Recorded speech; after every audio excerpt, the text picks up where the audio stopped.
الله أكبر الله أكبر الله أكبر لا إله إلا الله الله أكبر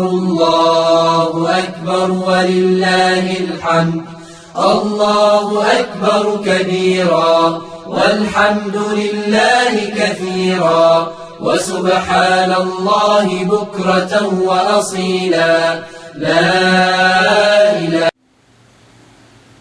شهر رمضان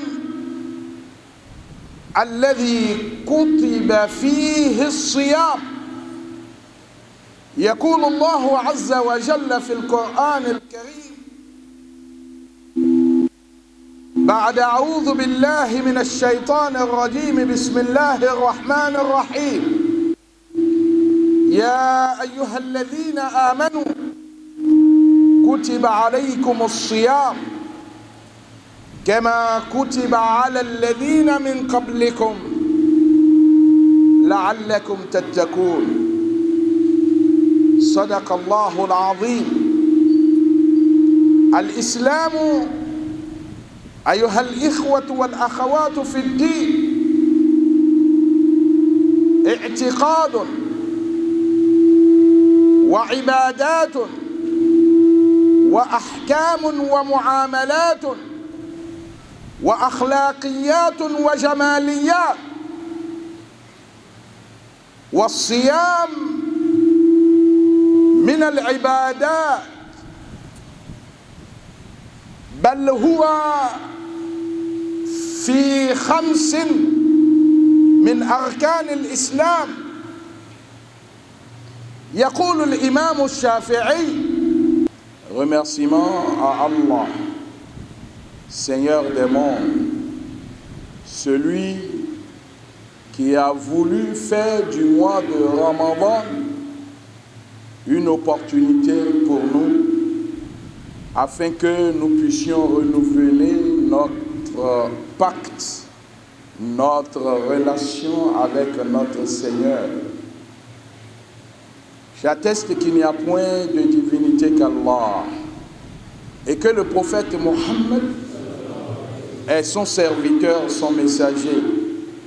Que la bénédiction d'Allah, les saluts d'Allah soient sur le prophète Mohammed, sa famille, ses disciples et tous ceux qui suivent les enseignements du prophète Mohammed sallallahu alayhi wa sallam. Chers frères en islam, d'ici quelques heures, nous allons boucler le 7e jour du mois de Ramadan. Le mois de Ramadan, le mois de la croyance, le mois de Ramadan, le mois de la piété et de la crainte d'Allah. Après avoir passé 7 jours, que chacun de nous se pose alors la question de savoir comment est ma foi, qu'est-ce qu'est devenu ma croyance, est-ce que notre foi a augmenté ou elle a diminué? Parce que l'objectif du jeûne du mois de Ramadan, chers frères en islam, c'est pour que nous puissions gagner en foi. C'est pour que nous puissions cultiver notre esprit de dévotion.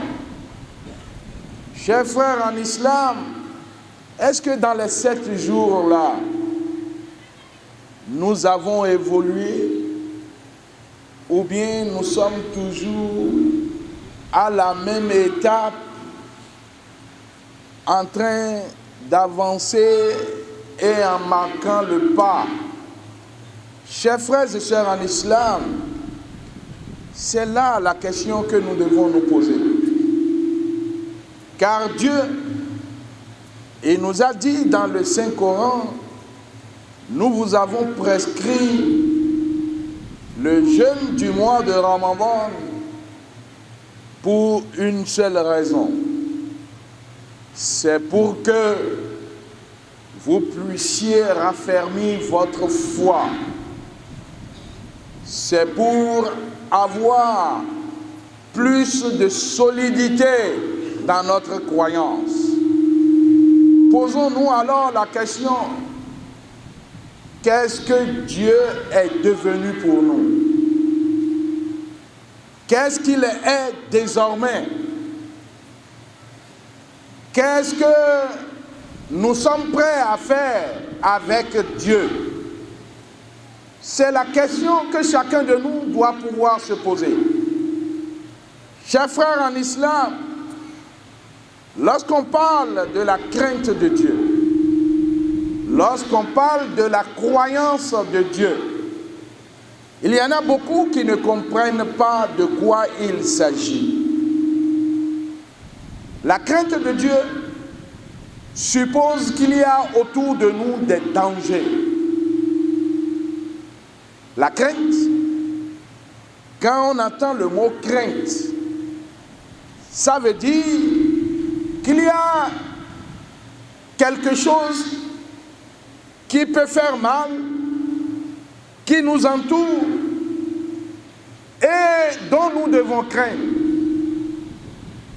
La vie que nous menons, la vie d'ici-bas, c'est tout un ensemble de dangers. Le bonheur, les biens que nous avons dans cette vie d'ici-bas ne sont que, chers frères et sœurs en islam, rien que des ennuis pour nous. Rien que des ennuis qui occupent toute notre pensée. Lorsque tu as l'argent, tu ne dors pas. Lorsque tu as un rang social donné, tu es constamment dans la crainte. Et tu te dis, oh, il ne faut pas que je tombe. Il ne faut pas que je perde ma place. Lorsque tu as une famille, des enfants, tu es constamment dans la crainte. Tu te dis, que dois-je faire pour que ces enfants-là deviennent quelque chose? Tu es dans la préoccupation de façon constante. Et donc le mois de Ramadan est venu pour nous permettre de nous protéger de tous ces dangers, d'attirer notre attention pour que ces dangers qui nous guettent partout à la maison, même sur ton lit, même avec ta femme, même avec tes enfants, même avec ton collaborateur au boulot, même dans la société, tous ces dangers qui te guettent partout, comment vas-tu faire pour t'en sortir? C'est ça qu'on dit à taqwa, la crainte, c'est ça, c'est de ça qu'il s'agit. Chers frères en islam, le mois de Ramadan est ce mois-là qui apporte solution à tous ces problèmes, afin que nous puissions être bien rodés pour pouvoir mener le reste de l'année sans problème, en évitant ces dangers. Qui faut-il adorer? Est-ce que autre chose que Dieu peut avancer ou non? Est-ce que autre chose que Dieu peut faire du mal à l'homme ou lui procurer du bien? La crainte, at-taqwa, te permettra de faire ce discernement. Chers frères en islam, c'est pour cela que nous sommes appelés pendant ce mois de Ramadan à cultiver cet esprit de dévotion, mettre Dieu à la place qu'il faut et également surmonter tous les défis qui nous nous entoure. Chers frères en islam, le mois de Ramadan est ce mois-là qui nous permet de renforcer notre crainte, notre piété. Parce que la piété, chers frères et sœurs en islam, lorsque vous l'avez, elle vous permet d'effacer tous les péchés que vous avez commis. C'est une bonne opportunité pour pouvoir faire face à la vie. Les péchés que nous avons commis pendant des années, avec la crainte de Dieu, nous sommes à même de les surmonter. Dieu nous dit dans le Saint-Coran, وَمَنْ يَتَّقِ اللَّهَ يُكَفِّرْ عَنْهُ سَيِّئَاتِهِ. Celui et quiconque qui a la piété, Dieu va lui effacer, expier tous ses péchés. Chers frères en islam, y a-t-il un bonheur après cela? Que tous nos péchés s'éloignent de nous et soient effacés. Nous devenons alors des hommes nouveaux, de nouveaux-nés sur terre. Il n'y a que les péchés qui nous créent des ennuis, chers frères et sœurs en islam. Ailleurs dans le Coran, Dieu nous dit, si vous avez la crainte, vous avez la piété, Dieu vous trouvera toujours d'issue pour tous les problèmes qui se posent à vous. Chers frères en islam, si tu as la crainte de Dieu par rapport à tes enfants, ils deviendront ce que tu souhaites qu'ils soient. Si tu as la crainte de Dieu par rapport à tes biens, tu trouveras toujours une issue par rapport à tes biens. Tu ne vas jamais connaître une perte sèche. Tes biens vont prospérer. Ce n'est pas moi qui le dis. Lorsqu'on a la crainte de Dieu, on a de la valeur. On est honoré.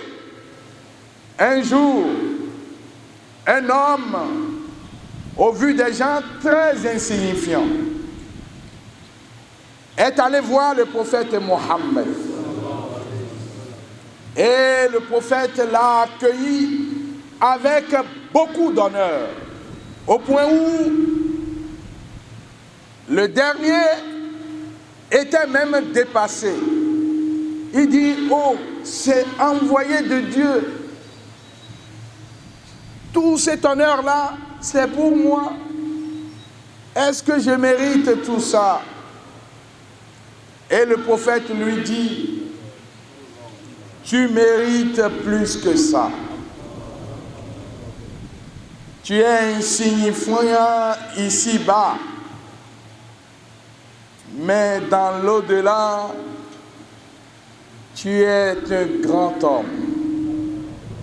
Lorsqu'on a la crainte de Dieu, chers frères, c'est Dieu qui impose aux autres de te respecter, de te donner l'honneur qu'il te faut, parce que toi-même, tu respectes Dieu. Allahu Akbar.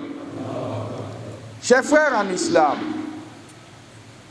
si on choisit ici par hasard un cadre et on lui dit, au prochain remaniement, tu vas devenir ministre, il sera en joie, content. Et lorsqu'on dit à un commerçant, tu seras le premier de tous les commerçants opérateurs économiques au Bénin, il va s'en réjouir. Tout le monde est à la recherche d'un rang élevé. Pourquoi nous ne cherchons pas alors un rang élevé auprès de notre Seigneur? Inna akramakum indallahi atqakum. Dieu nous dit le meilleur le plus honoré entre vous, là, auprès de Dieu, c'est celui-là qui a plus de piété. Chers frères en islam, la course, dès maintenant, c'est la course à la piété.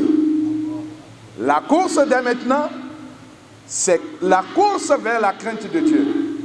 Parce que la crainte de Dieu, c'est faire attention, faire très attention à soi-même et à tout ce qui nous entoure, à ton Créateur.